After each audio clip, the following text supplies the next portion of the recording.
মেডিকেলে ভর্তি পরীক্ষার প্রশ্ন ফাঁস আর তরুণদের ভবিষ্যতের সাথে ছিনিমিনি খেলার মাসুল কি এবার দিতেই হচ্ছে মোদী সরকারকে?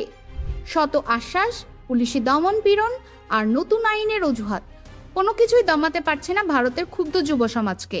স্পষ্ট বার্তা এসেছে যন্তর মন্তর থেকে, শিক্ষামন্ত্রী ধর্মেন্দ্র প্রধানের পদত্যাগ ছাড়া রাজপথ ছাড়বে না আন্দোলনকারীরা। এমনকি মোদী সরকারকে দেয়া হয়েছে মাত্র 24 ঘন্টার আলটিমেটাম। 2014 সালে ক্ষমতায় আসার পর নরেন্দ্র মোদীর সামনে এটি কি তবে যুব সমাজের ছুড়ে দেওয়া সবচেয়ে বড় চ্যালেঞ্জ? পরিস্থিতি সামাল দিতে তড়িঘড়ি করে আন্দোলনকারীদের সাথে বৈঠকে বসেছে কেন্দ্রীয় সরকার। সরকারের পক্ষ থেকে স্বাস্থ্যমন্ত্রী জেপি নাড্ডা সময় চেয়েছেন শনিবার বিকেল পর্যন্ত, কিন্তু আন্দোলনকারী সংগঠন ককরোচ জনতা পার্টি বা সিজেপি নিজেদের অবস্থানে একবারে অনড়।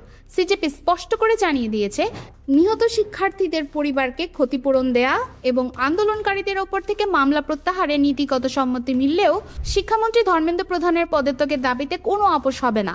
শনিবার দুপুর 2টার মধ্যে যদি পদত্যাগের চূড়ান্ত সিদ্ধান্ত না আসে, তবে এই আন্দোলন ছড়িয়ে পড়বে সমগ্র ভারত জুড়ে। রাজপথের এই আগুন এখন পৌঁছে গেছে ভারতের সংসদেও। চলমান বর্ষাকালীন অধিবেশন বারবার মুলতবি হচ্ছে আন্দোলনের তাপে। লোকসভার বিরোধী দলীয় নেতা রাহুল গান্ধী স্পষ্ট জানিয়ে দিয়েছেন, শিক্ষামন্ত্রীর পদত্যাগ এবং নরেন্দ্র মোদী নিজে এসে শিক্ষার্থীদের কাছে প্রকাশ্যে ক্ষমা না চাওয়া পর্যন্ত বিরোধীরা কোনো আলোচনাতেই অংশ নেবে না। এমনকি সংসদে বিরোধীদের মাইক বন্ধ করে দেওয়ার গুরুতর অভিযোগও উঠেছে সরকারের বিরুদ্ধে।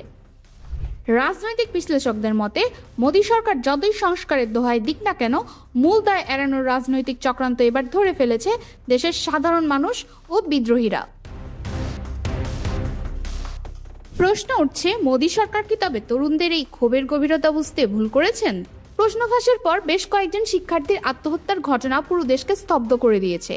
শিক্ষার্থীরা এখন আর সরকারের ফাঁপা প্রতিশ্রুতি বা নতুন কোনো আইনের আশ্বাসে বিশ্বাস রাখতে পারছে না, কারণ প্রতিবারই আশ্বাস মেলে কিন্তু কাঠগড়ায় দাঁড়াতে হয় না আসল দোষীদের। এবার তরুণদের একটাই দাবি, দুর্নীতির দায় নিয়ে শিক্ষামন্ত্রীকে সরতেই হবে। ফাঁকা বলে দিয়ে যে এই বিশাল আন্দোলন স্তব্ধ করা যাবে না, তা এখন মোদী সরকারের সামনে সূর্যোদয়ের মতোই পরিষ্কার।